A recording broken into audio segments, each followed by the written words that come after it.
Hello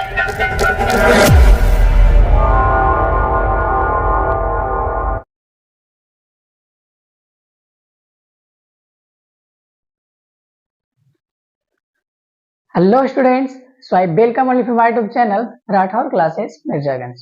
जैसा कि आप सभी को मैसेज द्वारा सूचना दे दिए थे, कहां पर सूचना दिए थे, यूट्यूब पर ही दिए थे कि अब क्लास 11 का जूलॉजी थोड़ा सा समाप्त हो गया। जो लगातार जूलॉजी चैप्टर चल रहा था, अब क्या स्टार्ट होगा, बोटनी स्टार्ट होगा।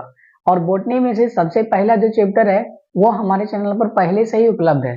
तो पहला चैप्टर देखिए, उसके बाद दूसरा चैप्टर देखिए। तो इस प्रकार से बोटनी का क्या हो जाएगा, आपका फ्लो तैयार हो जाएगा। ठीक है, तो पहला चैप्टर में था क्या, पहले चैप्टर का नाम था जीव जगत। उसमें हमने देखा कि पृथ्वी पर कितना सारा जीव है, उन सभी जीवों को कितने भागों में बांटा गया है, उसके अंतर्गत कौन कौन सा जीव को रखा गया है, किस प्रकार से उस जीव का क्या गुण होता है, कैसे खाता है, उसका पोषण क्या है, उसका जनन प्रक्रिया क्या है, उसके कोशिकीय संरचना क्या है, क्या उसमें क्लोरोफिल पाया जाता है कि नहीं, क्या उसमें कोशिका भित्ति पाया जाता है कि नहीं। तो ये सब अलग अलग बात हम उस चैप्टर में पढ़े थे। उसका देखे थे कि सजीव का गुण क्या होता है, क्या सजीव का सारे लक्षण उसके विशिष्ट लक्षण होते हैं कि नहीं होते हैं, ये सभी बातों को हमने बताया था। तो उस चैप्टर को पढ़ने के बाद इस चैप्टर को पढ़िए। इस चैप्टर में है क्या, जीव जगत का वर्गीकरण। जीव जगत का वर्गीकरण ये क्लास 11 का दूसरा चैप्टर है, सेकेंड चैप्टर है। क्लियर है? तो आज इसी के बारे में हम एक नया चैप्टर स्टार्ट कर रहे हैं, क्लास 11 का सेकेंड चैप्टर का फर्स्ट वीडियो।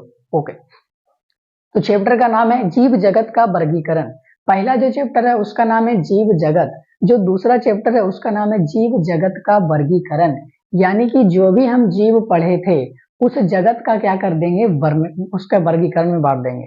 उसमें पढ़े थे कि वंश होता है, जाति होता है, कुल होता है, इस प्रकार से वर्ग होता है, बहुत सारा होता है, 7 गो होता है। ठीक है, और शुरुआत में जगत भी बताए थे कि जगत भी होता है।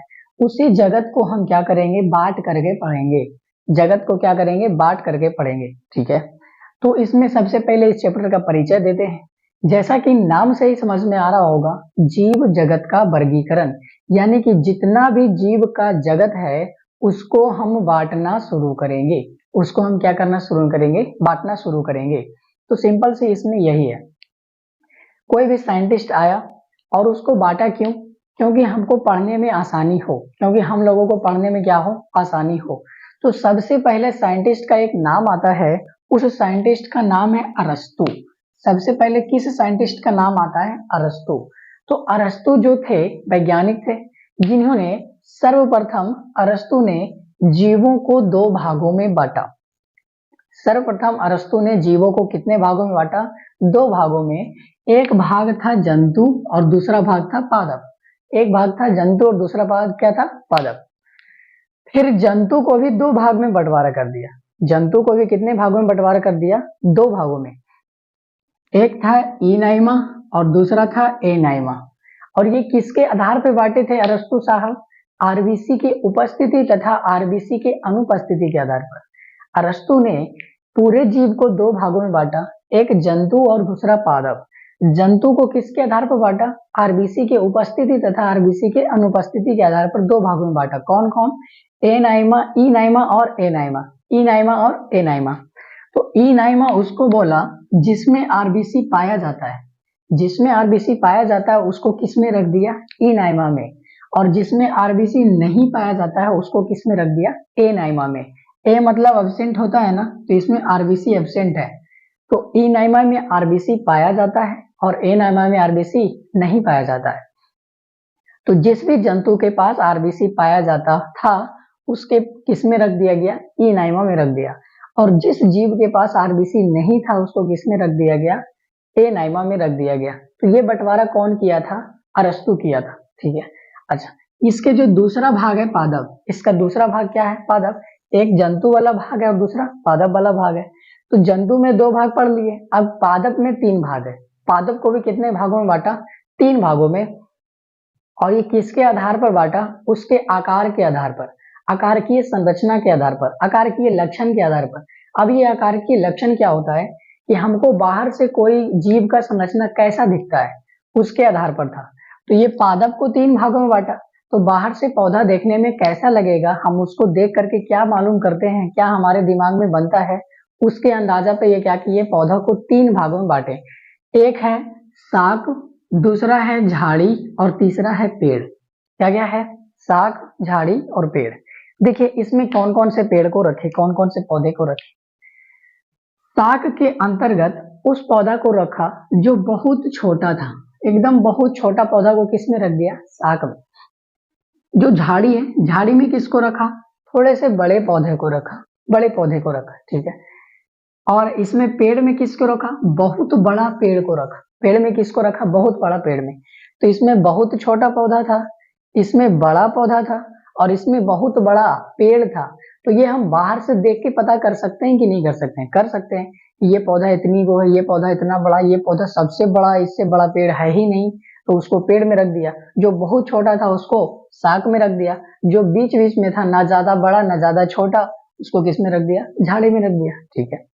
जो शाक है उसके अंदर छोटे पौधा आता है, उसमें लकड़ी नहीं होता, छोटा पौधा में लकड़ी नहीं होता है और ना ही उसके पास शाखा होता है, लकड़ी भी नहीं होता और शाखा भी नहीं होता। जिसको झाड़ी के अंतर्गत रखा वो बड़ा पौधा था और उसमें मुलायम लकड़ी होता है, उसमें कैसा लकड़ी होता है, मुलायम लकड़ी, और उसमें कुछ शाखा हो सकते हैं, बहुत सारा नहीं लेकिन कुछ शाखा हो सकता है। उसको किस में रख दिया, झाड़ी में रख दिया। और जो पेड़ वाला बंटवारा है, पेड़ में बहुत बड़ा पेड़ आएगा, ठीक है। क्या बहुत बड़ा पेड़ में लकड़ी होता है कि नहीं होता है, बिल्कुल होता है, लकड़ी होता है। उसमें बहुत सारा शाखा होता है कि नहीं, बिल्कुल होता है, उसमें बहुत सारा शाखा होगा। तो इस प्रकार से अरस्तु क्या किए, पूरे जीव को 2 भागों में बांटा, जीव जगत को नहीं, पूरे जीव को कितने भागों में बांटा, 2 भागों में, एक जंतु और एक पादप। जंतु को भी आरबीसी की उपस्थिति तथा अनुपस्थिति के आधार पर 2 भागों में बांटा, ई नाइमा तथा ए नाइमा। ई नाइमा के अंतर्गत उस जंतु को रखा जिसके पास आरबीसी पाया जाता है और ए नाइमा में उस जंतु को रखा गया जिसके पास आरबीसी नहीं पाया जाता है। और पेड़ पौधा जो पादप है उसको 3 भागों में बांट दिया, शाक, झाड़ी और पेड़।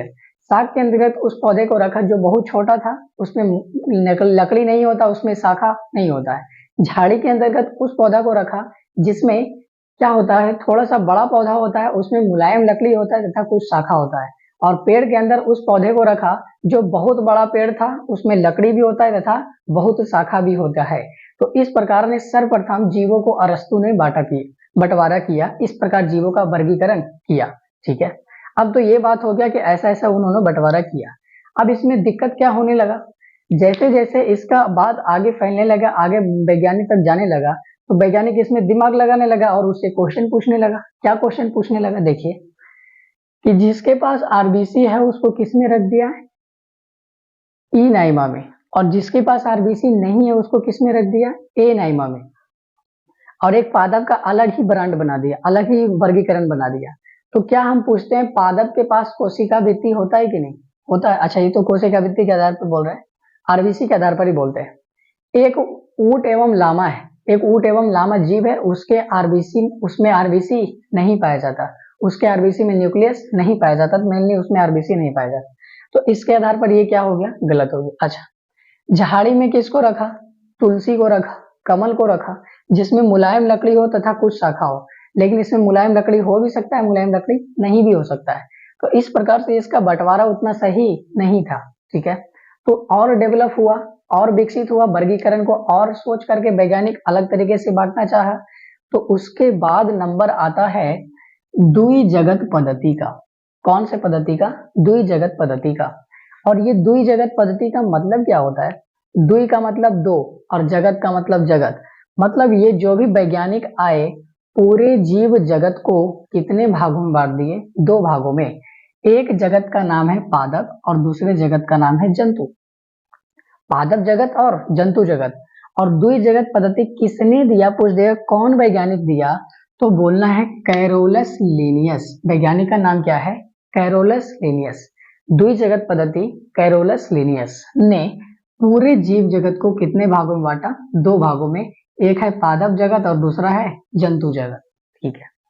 अब ये जो कैरोलस लीनियस थे, इन्होंने पादप जगत के अंतर्गत उस पौधे को रखा जिसके पास कोशिका भित्ति है, जिसके पास कोशिका भित्ति है, उस जीव को रखा जिसके पास कोशिका भित्ति है, ठीक है। जैसे मैं सभी पौधा को इसमें रख दिया, जितना भी प्रकार का पौधा है धरती पर सबको इसमें रख दिया, इसमें जीवाणु को भी रख दिया और इसमें कवक को भी रख दिया। ठीक है, तो इसका मतलब क्या हुआ कि पादप में किसमें, जिसमें कोशिका भित्ति था उसको किसमें रख दिया, पादप में रख दिया। ठीक है, और जिसमें कोशिका भित्ति नहीं था उसको किसमें रख दिया, जंतु जगत में रख दिया। तो दो बंटवारा है, पादप जगत और जंतु जगत। पादप जगत में उसको रखा जिसके पास कोशिका भित्ति है, और जंतु जगत में उसको रखा जिसके पास कोशिका भित्ति नहीं है। तो कुछ कुछ ऐसे भी जंतु होते हैं जिसके पास कोशिका भित्ति होते हैं, उसको किस में रख दिया गया, कोशिका भित्ति में रख दिया गया। ये तो गलत बात है ना। यस, तो फिर क्या हुआ, फिर से लड़ाई हुआ, फिर से दिक्कत होने लगा। अच्छा, और इसका डिस पॉइंट क्या है, देखिए ये तो बंटवारा किए सिर्फ कोशिका भित्ति के आधार पर, ये सही बात है। लेकिन अगर जो इस एग्जाम्पल को देखेंगे कि पादप जगत में जीवाणु आ रहा है, कवक आ रहा है, तो क्या जीवाणु का गुण पौधा से मिलता है, नहीं मिलता है। क्या कवक का गुण पौधा से मिलता है, नहीं मिलता है। तो इसको पादप जगत में क्यों रखे भाई, सवाल तो सवाल होता है। ठीक है, अच्छा जंतु जगत में देखिए सभी जंतु को रखा। ठीक है, और सभी जंतु कैसे होते हैं, बहुकोषीय। और अमीबा पैरामीशियम को भी किस में रख दिया, जंतु जगत में रख दिया। तो जंतु जगत में बहुकोषीय भी रख दिया, जंतु जगत में एक कोशिकीय भी रख दिया। ये क्या चल रहा है, ये सही बंटवारा है क्या, बिल्कुल नहीं है। क्यों नहीं है, क्योंकि इसमें बहुकोशिकीय जीव भी आ रहा है और एक कोशिकीय जीव भी, दोनों एक ही जगत में रख रहा है, अलग जगत में नहीं रख रहा। तो ये क्या हो गया, ये भी जगत, ये भी बंटवारा क्या हो गया, गलत हो गया। क्यों गलत हुआ, गलत कोई भी बंटवारा का गलत क्यों होता है, क्योंकि उसका सही से बंटवारा नहीं हुआ होगा। सिंपल सी बात है, कोई भी वैज्ञानिक आया और जीवों को बांटने का कोशिश किया और बांट दिया, और उसके बाद अगला साइंटिस्ट जब सवाल किया कि अरे तुम इसमें ये क्यों डाल दिए हो, उसको अलग क्यों नहीं किए हो, तो उसका बंटवारा क्या हो जाता है, गलत हो जाता है। सिंपल सा बात है। ठीक है, तो यही इसका डिस पॉइंट है, द्विजगत वर्गीकरण क्यों गलत हुआ। अगर जो ऐसे पूछेगा कि उसका दोष क्या है, क्यों गलत हुआ भाई, तो उसमें बोलना है कि बहुकोशिकीय जंतु को जिसके अंतर्गत रखा उसके अंतर्गत एक कोशिकीय को भी रख दिया। जो जिसमें प्रकाश संश्लेषण होता था, जो पौधा प्रकाश संश्लेषण करता है, जो जीवाणु प्रकाश संश्लेषण नहीं करता है, जो कवक प्रकाश संश्लेषण नहीं करता, उसको भी पौधा में रख दिया। तो ये सब क्या है, डिस पॉइंट है। कोई कोई पौधा स्वपोषी होता है, कोई कोई पौधा थोड़ा सा परजीवी की तरह भी काम करता है, तो सबको क्या कर दिया, एक ही में रख दिया। मतलब कि एक जैसे गुण वाले को एक वर्ग में रखना चाहिए और दूसरे जैसे गुण वाले को दूसरे वर्ग में रखना चाहिए, लेकिन यहाँ पर दो दो गुण वाले को एक ही वर्ग में रख दिया। तो दिक्कत है कि नहीं, बिल्कुल है। तो इस प्रकार से द्विजगत पद्धति भी क्या होता है, खत्म। अब आगे कौन सा जगत आएगा, त्रिजगत पद्धति। तो त्रिजगत पद्धति 1866 ईस्वी में अर्नेस्ट हैकल ने दिया। कौन सा वैज्ञानिक, अर्नेस्ट हैकल ने दिया, और ये एक नए जगत का निर्माण किया, एक नए जगत का परिचय करवाया, और उस नए जगत का नाम है प्रोटिस्टा जगत। जो अर्नेस्ट हैकल है वो 1866 ईस्वी में त्रिजगत पद्धति दिए। दो जगत तो पहले से है, पादप जगत और जंतु जगत। ये तीसरा जगत नया कौन दिए, प्रोटिस्टा जगत। ठीक है, तो देखिए एक में पादप जगत लिख दिए और दो में जंतु जगत लिख दिए, ये तो पहले वाला ही है। और तीसरा में नया क्या है, प्रोटिस्टा जगत। तो पूछेगा कि प्रोटिस्टा जगत किसने, प्रोटिस्टा जगत का परिचय किसने कराया, तो सन 1866 ईस्वी में अर्नेस्ट हैकल ने कराया। ठीक है, अच्छा पादप के अंतर्गत सभी पादप था, जंतु के अंतर्गत सभी जंतु था, और प्रोटिस्टा के अंतर्गत बैक्टीरिया और कवक, अमीबा और पैरामीशियम को रख दिया। प्रोटिस्टा जगत में किसको रखा, बैक्टीरिया को भी रखा, कवक को भी रखा, अमीबा को भी रखा और पैरामीशियम को भी रखा। अब ये भी गलत हो जाएगा, क्यों गलत होगा ये बताते हैं। इसके गलत होने का रीजन क्या है, क्योंकि इन्होंने प्रोटिस्टा जगत बनाया, ये तो ठीक है, और बैक्टीरिया, कवक, अमीबा, पैरामीशियम ये सबको भी एक ही में रख दिया। तो यहाँ पर दिक्कत क्या होने लगा कि बैक्टीरिया है प्रोकैरियोटिक कोशिका। बैक्टीरिया कौन सा कोशिका है, प्रोकैरियोटिक कोशिका, और कवक है हमारा यूकैरियोटिक कोशिका, हमारा अमीबा और पैरामीशियम है यूकैरियोटिक कोशिका। तो क्या एक जैसा कोशिका मिल रहा है, नहीं मिल रहा है। मतलब एक ही वर्ग ऐसा है जिसमें प्रोकैरियोटिक कोशिका को भी रख रहा है, यूकैरियोटिक कोशिका भी को रख रहा है। तो ये बंटवारा सही हुआ क्या, बिल्कुल नहीं हुआ। इसलिए त्रिजगत पद्धति भी क्या हो गया, गलत हो गया। अब उसके बाद आता है चतुर्थ जगत पद्धति। कौन सा जगत पद्धति, चतुर्थ जगत पद्धति। और ये चतुर्थ जगत पद्धति जिसने दिया उस वैज्ञानिक का नाम है कोपलैंड। उस वैज्ञानिक का नाम क्या है, कोपलैंड। जिस प्रकार से त्रिजगत पद्धति में अर्नेस्ट हैकल एक नया जगत का परिचय कराया था, उसी प्रकार चतुर्थ जगत में कोपलैंड ने भी एक नया जगत का परिचय कराया। कौन जगत का पूछेगा तो मोनेरा जगत का। कौन जगत का? मोनेरा जगत का। ओके, तो कोपलैंड आया और ये चतुर्थ जगत पद्धति अपनाया, उसमें से नया जगत कौन बनाया? मोनेरा। तो तीन जगत तो पहले से बना हुआ है, पादप, जंतु, प्रोटिस्टा, तीन जगत बना हुआ है। चौथा ये कौन बनाया? मोनेरा जगत। तो इसके चार जगत में देख लेते हैं किसमें कौन जीव को रखा। पहला पादप जगत है, इसमें पौधा को रख दिया। दूसरा जंतु जगत है, इसमें जंतु को रख दिया। और तीसरा प्रोटिस्टा है। ठीक है, अब यहाँ पे गौर करने वाला बात है, प्रोटिस्टा में इन्होंने अमीबा को रखा और पैरामीशियम को रखा। और मोनेरा जो नया ग्रुप बनाया था, नया वर्ग बनाया था, नया जगत का परिचय कराया था, उसके अंदर बैक्टीरिया को रखा और कवक को रखा। क्या सुने कि नहीं सुने? अच्छा, ध्यान से देखिए, ये चारों जो ऑप्शन है ये त्रिजगत में कहां पर था? प्रोटिस्टा के अंदर। ये तीनों कहां पर था? प्रोटिस्टा के अंदर। अब इससे क्या किया, दो गो प्रोटिस्टा में रखा और इससे दो गो निकाल करके एक नया जगत बना दिया, मोनेरा जगत। तो इससे क्या क्या निकाला? बैक्टीरिया निकाला और क्या निकाला? कवक निकाला। तो बैक्टीरिया और कवक को इसके प्रोटिस्टा जगत से निकाल करके कहां डाल दिया? अपने नए वाले जगत में, मोनेरा में। देख सकते हैं, इसका ये कोपलैंड का मोनेरा नया जगत है और ये प्रोटिस्टा किसका है? पुराना जगत, यानी कि अर्नेस्ट हैकल का। तो अर्नेस्ट हैकल में बैक्टीरिया भी है, कवक भी है, अमीबा भी है, पैरामीशियम भी है, लेकिन इससे दो गो निकाला, बैक्टीरिया और कवक, उसको किस में रख दिया? मोनेरा वाले में। और प्रोटिस्टा में अमीबा पैरामीशियम को तो ये रखबे किया था, उसको ये यहीं पर रहने दिया, अमीबा और पैरामीशियम। कोई दिक्कत है? नहीं है। अब बात करेंगे कि ये चतुर्थ जगत भी गलत हो गया। ये चतुर्थ जगत भी क्या हो गया? गलत हो गया। अब आप लोग पूछेंगे कि ये गलत क्यों हुआ, तो हम बताते हैं। अभी भी देखिए इसमें कुछ ना कुछ लोचा है, अभी भी इसमें क्या है? कुछ ना कुछ लोचा है। क्या लोचा है? इधर देखिए, प्रोटिस्टा में तो ठीक है, अमीबा और पैरामीशियम आ गया, ये दोनों सेम सेम है लगभग, ठीक है, तो इसमें आ गया। ओके, इसमें कोई दिक्कत नहीं है। अब मोनेरा जगत में बैक्टीरिया भी है और कवक भी है, अभी भी इसमें दिक्कत है। अभी भी इसमें क्या दिक्कत है? आप थोड़ा सा दिमाग लगाइए तो आपको भी पता चल जाएगा कि बैक्टीरिया है एक कोशिकीय जीव और ऊपर से प्रोकैरियोटिक कोशिका। एक कोशिकीय जीव है और प्रोकैरियोटिक कोशिका है।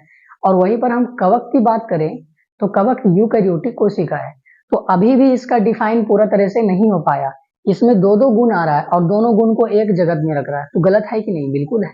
अच्छा, अब दिमाग लगे, अगला जो जगत आएगा पंच जगत, उसमें वैज्ञानिक क्या करेगा? इसको भी अलग कर देगा। तो अगला वैज्ञानिक जो आया, हम बता रहे हैं, उसको क्या किया? कवक को निकाला और एक अलग नया जगत बना दिया, कवक जगत। कौन जगत बना दिया? कवक जगत। अब बोलिए लड़ाई खत्म हुआ कि नहीं हुआ? हो गया। शुरुआत में साइंटिस्ट आया, दो भाग में बांटने का कोशिश किया, दो जगत में बांटा, पादप जगत और जंतु जगत, उसमें जीव को रखते गया। फिर इसका गलत हो गया नियम, देखा। फिर तीसरा जगत आया, तीसरा जगत भी अच्छा नहीं लगा, तो चौथा जगत आया और चौथा जगत लगभग सुधार पर था। उसके बाद ये थोड़ा सा और दिमाग लगाता तो इसका सक्सेसफुल हो जाता, लेकिन इसके बाद जो वैज्ञानिक आया वो क्या बना दिया? पांच जगत वर्गीकरण बना दिया। इसमें सिर्फ फॉल्ट कहाँ है? यहाँ पर इसके मोनेरा वाले जगत में फॉल्ट है, बैक्टीरिया को और कवक को। अगर ये वैज्ञानिक मोनेरा में बैक्टीरिया को रखता, ठीक है, और कवक को अलग नया जगत बना देता, तो इसका क्या था? सक्सेसफुल था इसका वर्गीकरण। लेकिन ये दिमाग नहीं लगाया, तो इसके बाद जो वैज्ञानिक आया वो अपना दिमाग लगाया और ये सोचा कि इसका गलत क्यों हो रहा है, क्योंकि ये बैक्टीरिया प्रोकैरियोटिक कोशिका और कवक यूकैरियोटिक कोशिका दोनों को एक ही में रख दिया। तो नया वैज्ञानिक क्या सोचा कि हम क्या करेंगे, इसको अलग कर देंगे, तो अलग हो जाएगा और मेरा बंटवारा सही हो जाएगा। ऐसा ही किया था। तो इसको इतना उतारिए, उसके बाद अगला बताएंगे क्या होगा।